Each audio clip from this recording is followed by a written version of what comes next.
Okay, ladies, we are going to talk about things that are so important to women in menopause today. Everything from muscles to energy to brain health and everything to do with mitochondria. So, with me today is Jennifer Scheinman.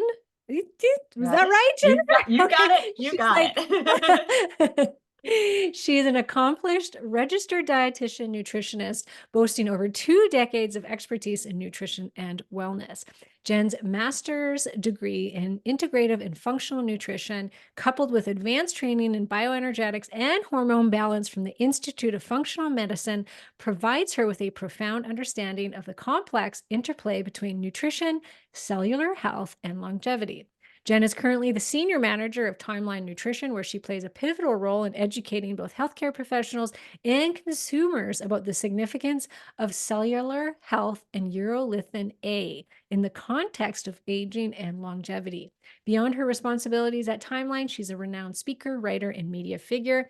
Jennifer also continues to practice as a nutrition coach, dedicating herself to assisting clients in optimizing their nutrition for enhanced vitality and longer health span. And she also, I'm going to add to your bio, Jennifer, she's also about to start a blog dedicated to women and their hormones. Is that right? Absolutely. Specifically midlife women. Midlife women. Yeah, for their hormones and even a step further for just optimizing longevity, right? Like what are the things Yeah. we should be doing now to get through this time in our life, but also to set ourselves up. We've got a lot of years still left to live. So, yeah. And you obviously, being the expert in this urolithin A that we're going to talk about today, you obviously see it as being something that is important for women in midlife. Absolutely. Absolutely. Yeah. And I mean, to be clear, I think for most people in midlife, and we'll talk specifically, obviously, your audience is very much on women, but I don't want to neglect the men or anyone's husbands or partners out there. But we'll talk specifically for sure about some of the needs, the unique needs that women in midlife have and why I think it's so important. Yeah, because we definitely have some more unique needs than our male counterparts do. Yeah. Yep. We have it a little bit tougher, I think, in most Yeah. cases. Hey, We always do, right? We always get the short end of the stick, right? yeah, and I think, like, being in midlife myself, and as are you, and so many of my listeners, we really do want to know as much as we can about what we can do to prevent aging and to feel our best and to have that energy. So I'm really excited to learn more about urolithin A because I've only just started to use it as well, learn about it. So I'm excited to have you expand on this for us. But let's start with the very basics because urolithin A is specifically very good for our mitochondria. So let's first start there. Like, what is mitochondria? I think we hear about it all the time, but it's kind of hard for people to wrap their heads around what it is. Yeah. Yeah. So the mitochondria, they're becoming a bit of a buzzword, right? They're They becoming are. a really hot topic in sort of biohacking and integrative and functional medicine, but I think it's starting to transcend into more sort of mainstream medicine and wellness as well, which has me pretty excited. So I like to picture the mitochondria as a little factory. That's in my head. This is sort of a little image that I have. And what these factories do is they take the raw materials, which are the food that we eat and the air that we breathe, and it sends it down this little complex assembly line with different ingredients and workers. And those are sort of your vitamins and your minerals that you eat. And then they output this final product, which is energy for our cells. And these mitochondria actually do much more than just produce energy, but I think we've all sort of learned about them in high school as the powerhouse of the cell. And that's probably one of the most important roles that they have, but they do also play other roles in our cells and like energy metabolism. I'm sorry, obviously energy metabolism, calcium metabolism, but also even like programmed cell death and how our cells sort of retire and recycle and come into new cells. So they've got quite a lot of responsibility in our body. And So when we say like mitochondria are the energy factories in our cell, does that translate into energy in general as a just living human being? Like, is that what gives us our energy for the day? And if we don't have a lot of energy, is it like a lot of it have to do with the mitochondrial health? Yeah, absolutely. And we feel that in different ways besides just, the energy that we feel as we sort of get up and go throughout our days. We might also notice if our mitochondria are either not functioning the way, to the best of their ability, or just our diet, again, those raw materials and those other workers, right? If we're not getting enough of those, we notice it in ways where, we're struggling with performance, brain fog, um, we're struggling, with muscle recovery from a workout. All of those types of things can be sort of ways that we might feel that our mitochondria are not producing the best quality and efficient way of producing energy.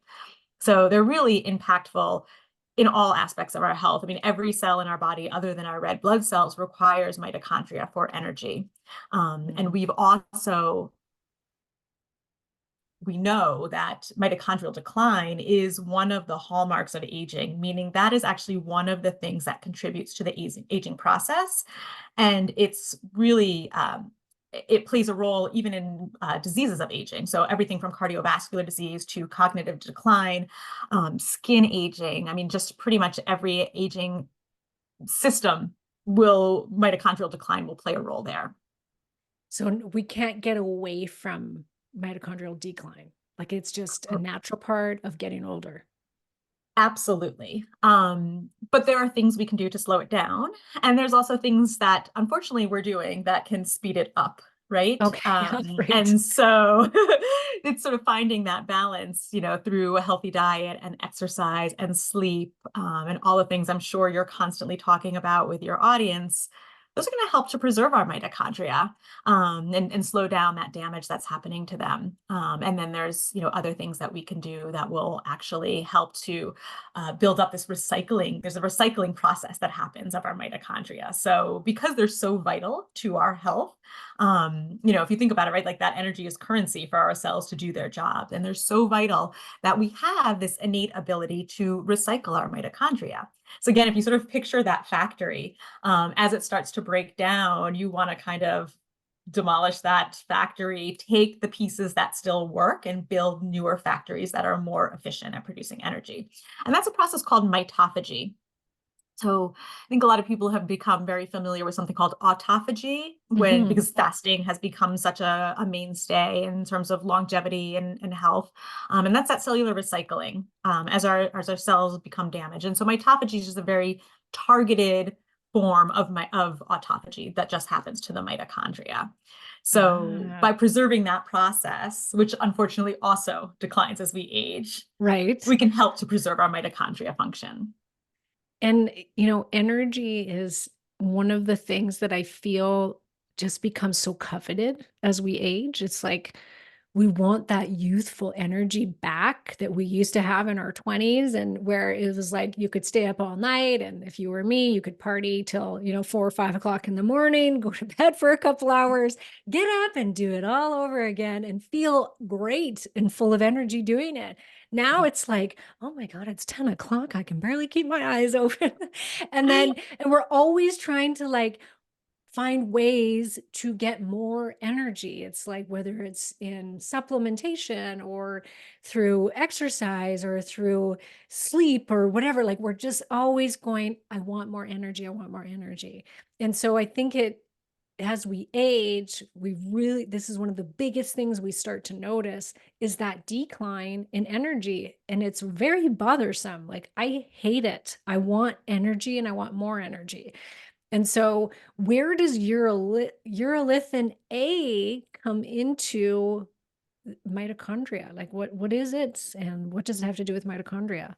Yeah, so you're absolutely right, right? We're always looking for ways that we can boost our energy Yes, production, right? And so that kind without of comes back coffee. to, yeah, exactly. And that comes back to, again, those mitochondria. How can we optimize their performance? So urolithin A, I'll start first with what it is, and then we can kind of talk Mhm. about its impact on the mitochondria. So it is a natural molecule that your body is used to having.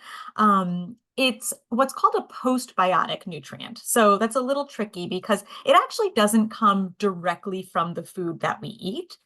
Instead, our gut microbiome, so that bacteria that lives inside our gut, we know so much now about the importance of having a healthy gut, but that gut microbiome actually converts certain nutrients that are found in some foods like pomegranates and berries and nuts. These nutrients are called oligotannins, they're polyphenols.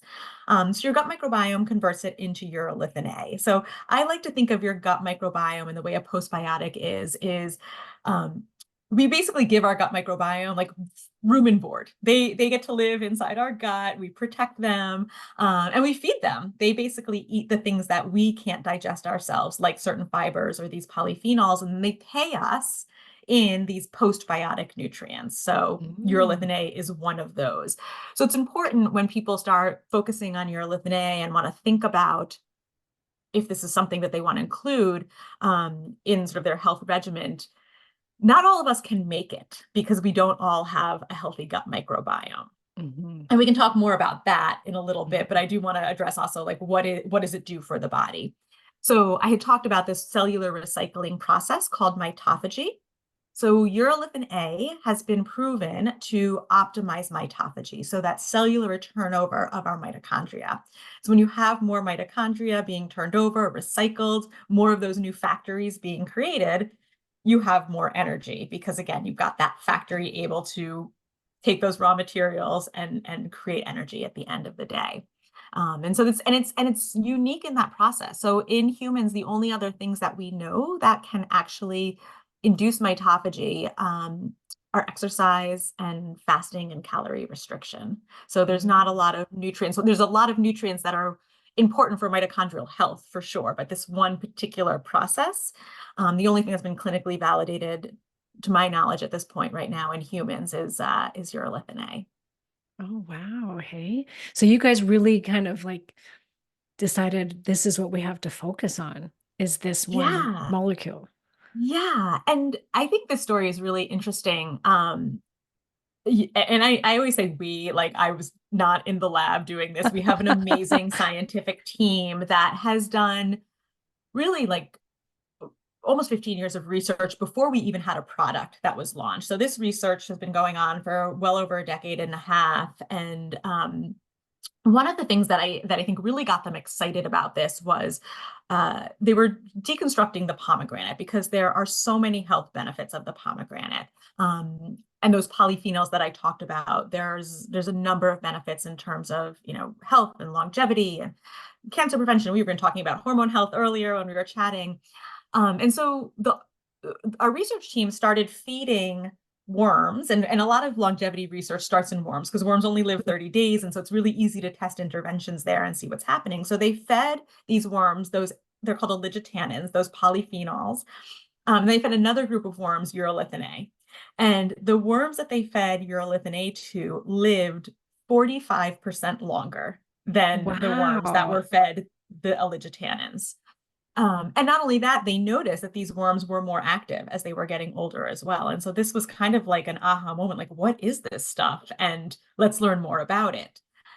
And the thing I think that's also really interesting about that 45% statistic is that the only other thing in worms that has increased longevity that much is calorie restriction and fasting. That seems to be the gold standard at about 47% increase in lifespan. Other nutrients like resveratrol and NAD precursors, and even some of the prescription stuff like rapamycin and metformin, which people are looking at for longevity, that's in like the 15 to 20% range of lifespan. So this is Wow. pretty impactful. But that's kind of what got people really excited about it. And then from there, research went into mice and then humans. And so kind of looking across species to see the impact that it can have there. And what did they see in humans? Did it translate over? Yeah. So we haven't done a lifespan study. Those are obviously Those are near hard. impossible to Yeah. do. Yeah. But what we have studied in humans is two different areas. So we've looked at muscle and we've looked at skin, and it's also being studied in a lot of other areas, which we'll chat about. But Muscle specifically, we did 3 clinical trials on muscle health. The first one was a shorter 1 month trial, and this was kind of like a safety and efficacy trial. So making sure that it's obviously safe to give to humans and that it does what we think it does. And we looked at after 1 month, these were average age of like 70-year-old inactive adults. Um, and after 1 month, we did muscle biopsies, and we saw that there was, in fact, improvements in cellular energy and improvements in mitophagy and mitochondrial health. And that was done by looking at, G markers and other tests for mitochondrial health. And so then the next question really became kind of about, these outcomes trials and looking at, uh, you know, so what? You've got better mitochondrial health. Like, what does that mean? How am I going to feel? Mhm. And so 2 different studies were done there. Both of these studies looked at inactive adults. One was middle-aged adults, aged like 40 to 65. And there we saw a 12% improvement in muscle strength. And then a follow-up study was one done on older adults, so 65 and older. And that was, we saw a 17% improvement in endurance in the leg muscles. And one of the things that I think is also important to mention with these 2 studies is women are often left out of a lot of clinical trials. Yep. But not in our case. We actually had a majority of women who are in this population. About 60% of them were postmenopausal women who are enrolled in the study. So I think that's That's really important to great. know for your audience. Yeah, that, this is, you were included in this Yeah. study. So Yeah, which doesn't happen often, does it? And which I didn't know that. I just was at a conference where no. there was a woman speaking, and she said that women were not put in studies until I think it was 1993, something like that. Like, it was Yeah. ridiculous because Yeah. because we could get pregnant. We were too, like, an unstable, research Or candidate, basically. yeah, or our cycles made us, like Yes, the exactly like cycles. unstable. Like it was a confounding factor that couldn't be controlled for. So there's, I don't know if you follow like Stacey Sims' work at all. Yeah, She, her whole spiel on, women are not small men and yeah, we're different. yeah, So yeah, I think that that's important when we're talking about muscle as we age, because we do go through some very, very unique changes in our biochemistry and our hormones as we age. And so I think this is pretty important to know that in women, we're seeing these changes as well. yeah. And we see too, like, in the research is now showing that women that are in menopause have a higher need for protein intake because of the muscle tissue that we lose, losing our hormones. And so, is this why it's like urolithin A can be so important for the menopausal woman? Like, is it? What did they find in these studies that, yes, these women that were over, that age, how was it benefiting them?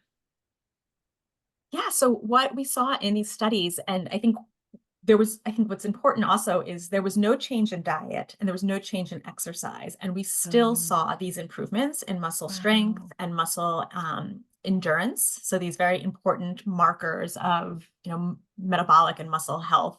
And then you're absolutely right, right? We need to be focusing on getting enough dietary protein and also doing strength training. So I think of that as really like this trifecta of Right. muscle health as we get older. But also, as a registered dietitian, I know that sometimes exercise and diet aren't as easy as we would like them to be. And that takes a lot of work for people to change lifetime behaviors. And so something like urolithin A could be a really nice support since the data shows that even without doing those lifestyle changes, we're still seeing a benefit. And so I think of it as a really nice foundational way. Like it is definitely not meant to be a replacement for diet or exercise, right? Those, you got to do that. Like no excuse. Like you got to Right. do that. But it's really nice for people who are working on that and struggling with it to have something else in their back pocket, which can kind of help augment, you know, the strength benefits that you're looking to get. Yeah, and I hear from a lot of women that, because I'm always saying, you guys got to weight lift, you got to prioritize your protein. A lot of them will come to me and say, I can't eat that much protein. Like, it's just Yeah. too much. I don't eat that much, right? So if you're being, they're saying that we should be doing a pound or a gram of protein for every pound of ideal body weight. Well, so if you're 135 pounds and you're lifting weights every day, you should be eating 135 grams of protein every day, which can be really hard in animal Yeah. protein. And so to put in things that can help you to increase that protein synthesis and that muscle building is welcomed, right? Taking amino acids, taking urolithin A, like if these are little things that we can do really easily that we can add into our diet, either as a supplement or as a powder. You guys have it actually in several different forms, which is great. Then that makes it a lot easier that, we can get this in and it can help with that process. And in turn, like, don't you think then it helps with weight loss, not only with energy, which then will help with weight loss, but just uh, healthier mitochondria, more mitochondria? Does it not help with weight loss? So we have not seen that in our clinical trials, but they've only gone up to 4 months. And that wasn't really Mm. something we were looking at. We were looking again at these very specific measurements in terms of muscle strength and performance. But I think you're right. Like I think if we started to, so I think the first thing to think about, right, is like this is not an overnight success pill, right? This is something that takes time Yeah. to build up. And so I'm not sure that in 4 months we would have seen a change in weight, even if we were looking at that. But I think you're absolutely on that right track is if you feel more energetic, if Mhm. your muscles are getting stronger, yeah, that's ultimately probably going to translate into that. And the other thing, and this is what we hear a lot, and my personal experience is the muscle recovery. So if you are going into the gym and you're doing a hard workout, or even you haven't been in the gym in years and you're afraid of this soreness, right? This is something that's just going to help with that recovery. And so again, you can get into the gym sooner, or potentially you can do a little bit more. And so I think that it does translate into potential better metabolic health, even if not weight loss, Absolutely. a change in your weight and or your sorry, your muscle and your fat percentage, body fat percentage. So That's what I yeah, think. I think you're right on with that as well. Yeah, it's like in an indirect way, but we know that the more muscle we put on, then the more, insulin sensitive we are, and it helps with raising the metabolism. So I feel like indirectly that in the long term it would help. And like you said, the studies have only been 4 months, and they didn't change anything about, like, they didn't change diet, they didn't change their fitness routine. So it'd be interesting to see like a long-term study with two different groups. One, like you change the diet and the exercise in both groups. One of them takes urolithin A, the other one doesn't. And let's see who puts on the more muscle, who loses more body fat in the same amount of time. Share just what we hear. I mean, I can share my own personal journey, but I also a lot from what we hear from our customers. Our customers are very vocal because they do feel a difference and definitely improvements in what people are doing at the gym and just more energy throughout the day. And I think all of those things, like my personal experience is, it's not energetic in the sense of like caffeine or like a B vitamin shot or something that's very like ramping up your energy. It's much more of like, I call it like a subtle energy where you were talking about this at the beginning, like you just feel more youthful and have that energy of when you were younger. And so I'm an afternoon, evening gym worker. I work out after I finish work. And there were times before I was taking this, it's like you got to drag yourself to the gym. I just like didn't want to go. And now I wrap up my day and I'm like, oh, time to go to the gym, time to prepare dinner. Like you just have the energy to do the things you want to do. And that's what we hear from a lot of our customers as well. It's this sort of subtle feeling like yourself type of energy. Yeah. Now, what happens to our mitochondria with the drop of hormones in menopause? Like, do we see that that's impacting our mitochondria? Yeah. So there's a lot of interesting research out there. I think there's a lot that in animals and preclinical. I think, we were talking about this before, women are just sort of understudied in scientific literature.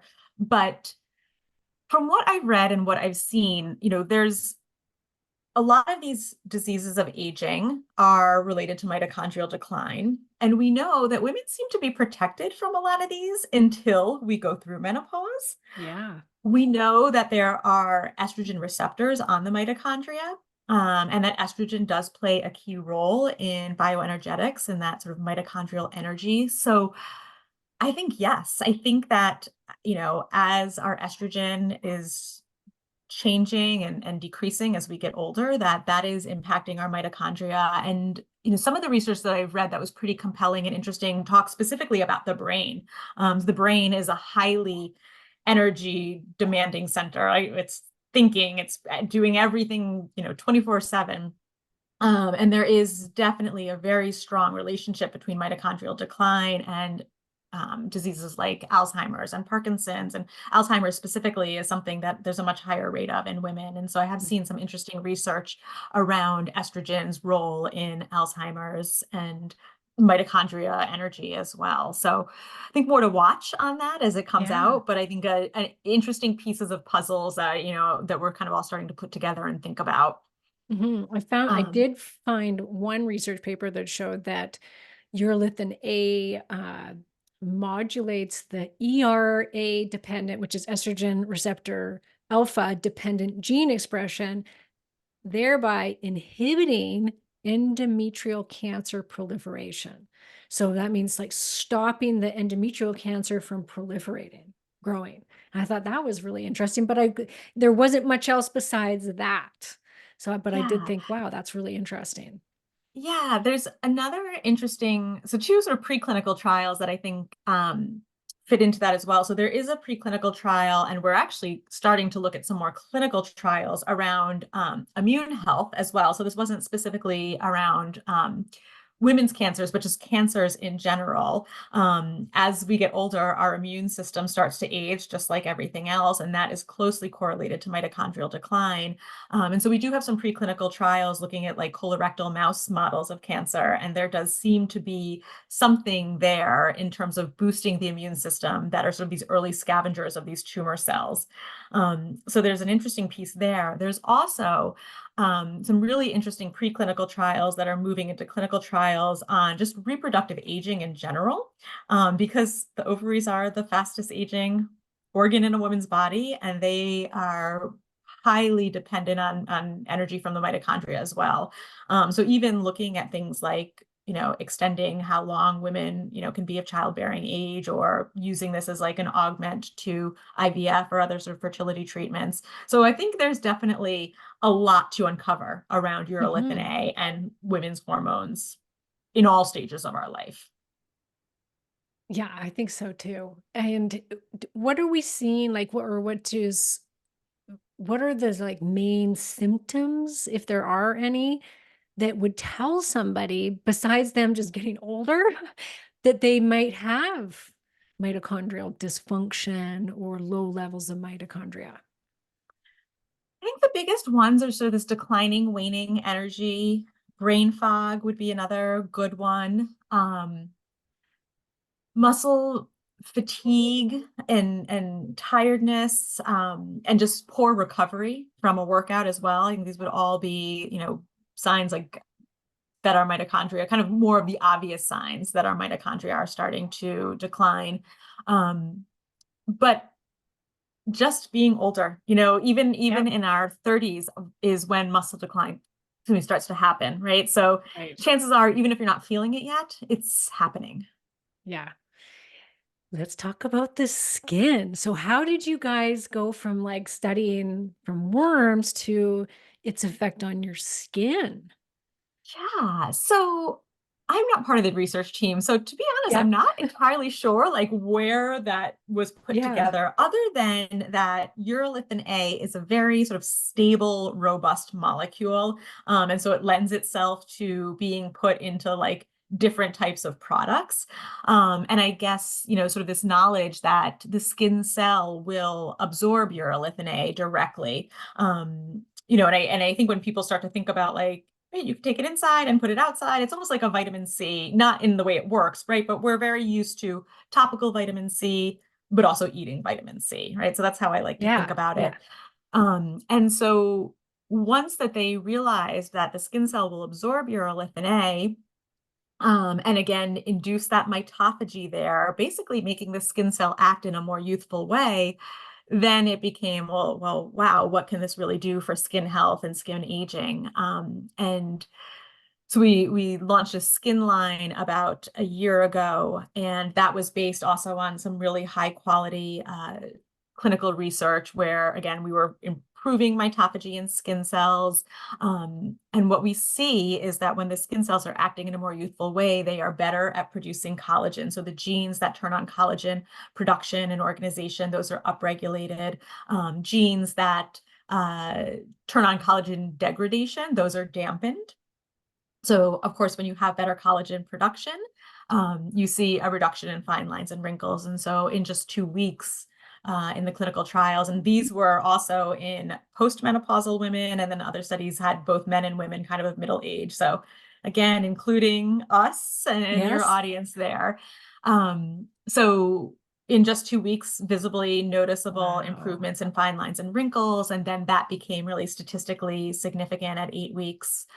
And the other thing that I think is really interesting in this is, so that's sort of intrinsic aging, like what's happening inside our bodies. But the number one thing that actually causes our skin to age is external. It's actually the sun, and sort of other things that are, coming in through our environment. And what we found when we exposed skin to UV damage or to UV light, when we applied urolithin A as compared to a placebo, the skin that had the urolithin A on it was much more resilient to that damage. And so a lot of the redness and the irritation and inflammation that happens after UV damage was quenched a lot more quickly than with the placebo. And so it seems that there's also this, um, you know, external factors of aging that it seems to be able to target that as well. So it's sort of this two-punch way to target skin health, which is pretty important. And we know also, bringing it back to menopause and where we're at, right? We know as our estrogen levels start to decline, it's like I feel like I woke up one day and was like, I don't recognize Yes. my face anymore.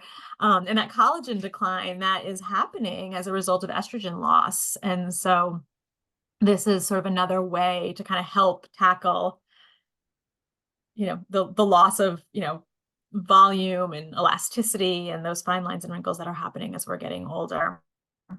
Oh, and we will take anything that's going to help with that. I know I do Yeah. because you're right. It does. It feels like you wake up one day and you're like, what the frick just happened? Like the Yeah. skin on your neck, and then you've got all these little fine lines, and it happens very quickly. And it's like, oh my gosh, I got to do something. Like I always thought that I would just, stay pretty youthful because I always had great skin.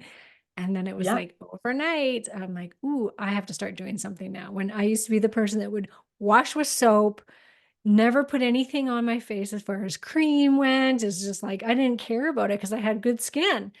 Now I'm like, I've tried so many different products, and I've even just created recently one of my own that has hormones in it, Ooh. estrogen for the face to help build collagen, because the research is really strong on that.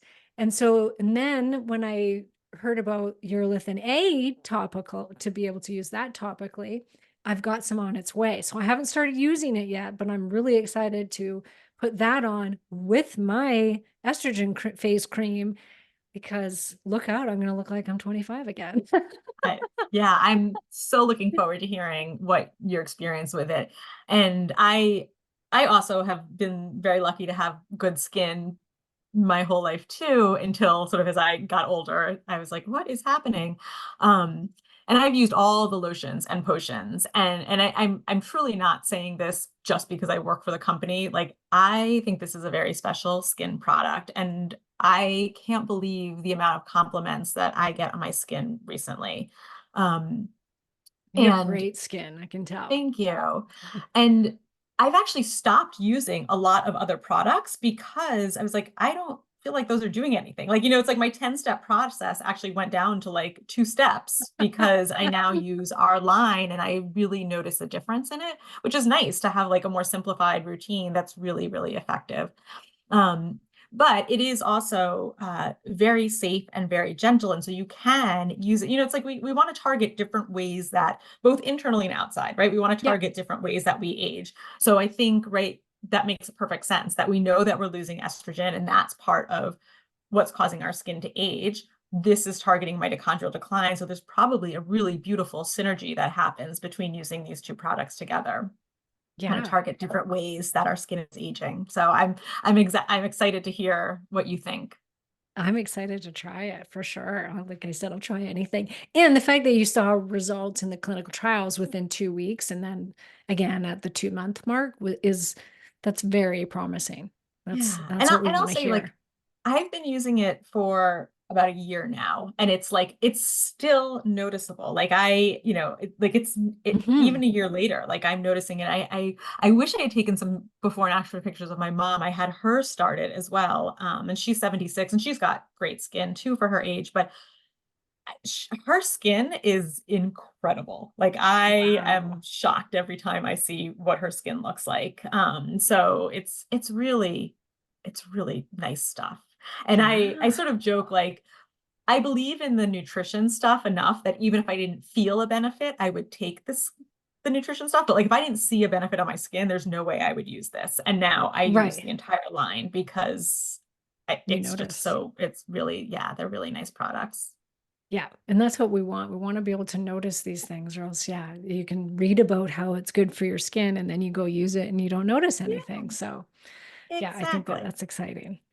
And then what about when we're taking it internally? So you guys have different different methods. So you've got a capsule, you've got a Okay. powder, and then you've got it in a whey protein powder, which I thought was interesting.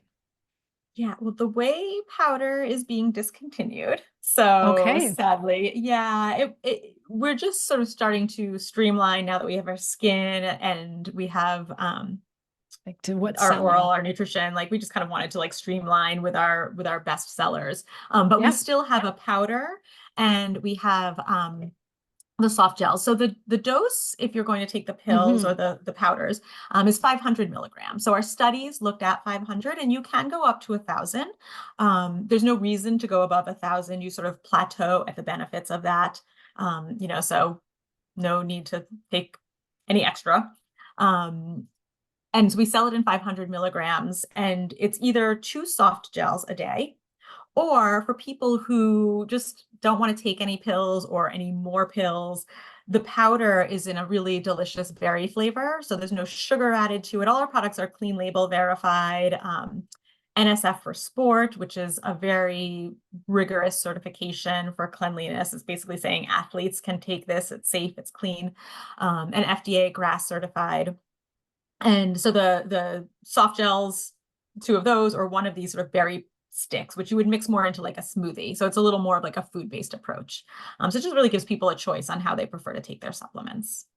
Yeah, I've been using the powder. I prefer powders over supplements.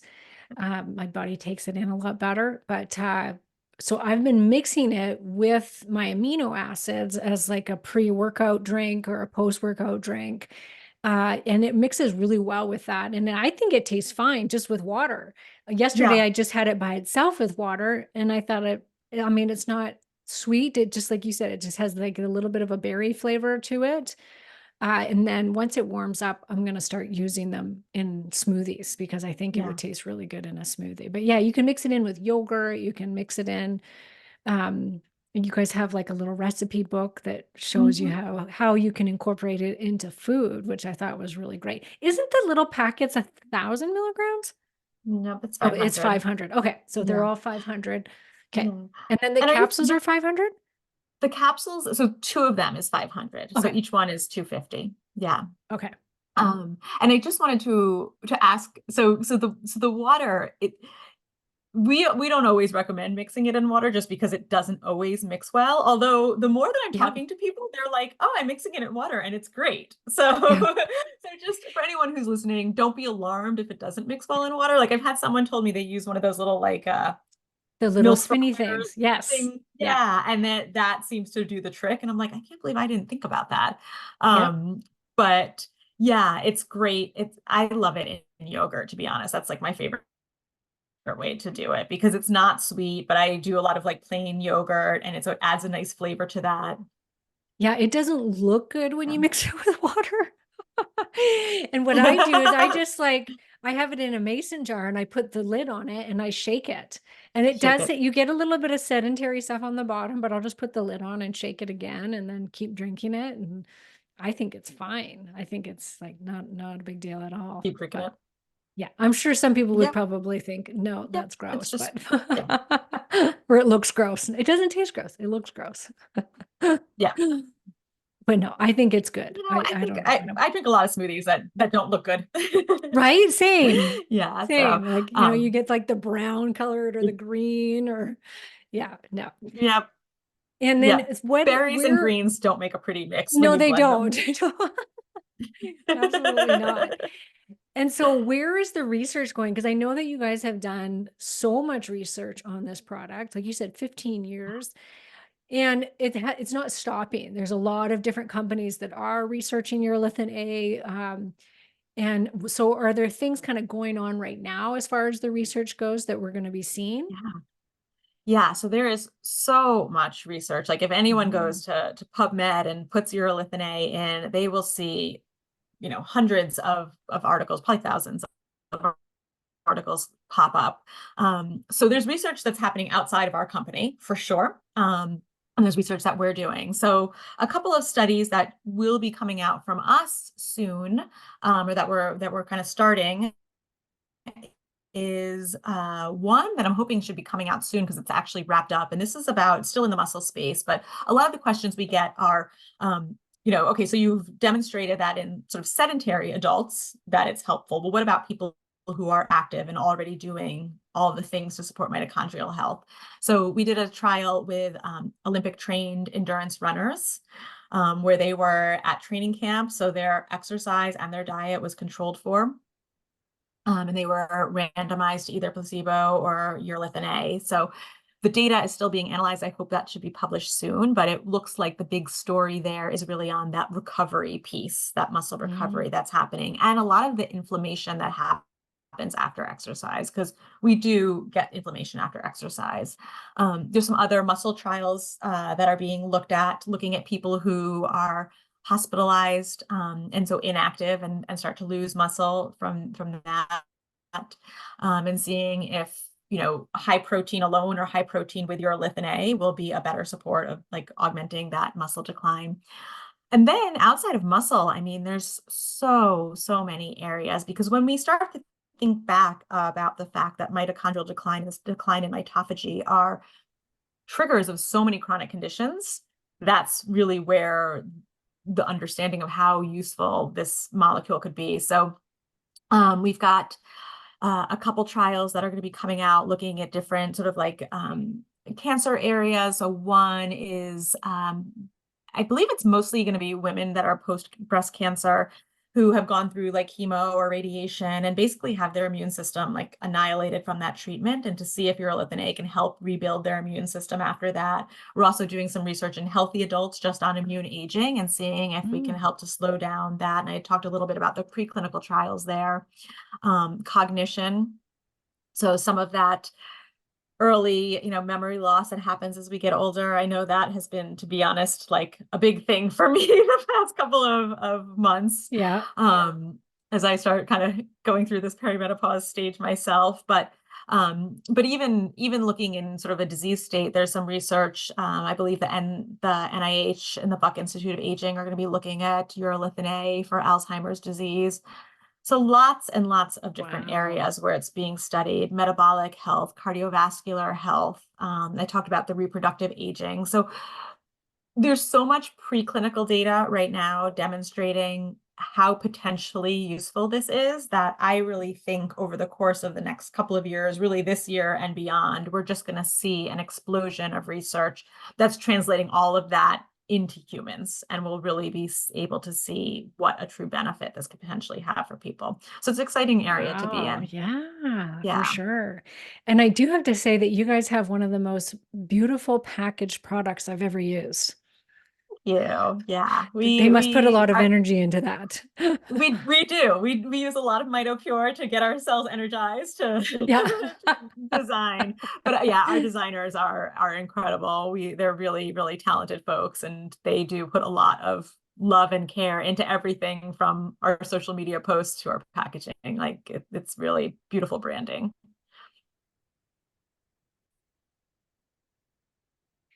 And we've got a coupon code for everybody. So if you guys want to try it, you can get 10% off with the coupon code hormone.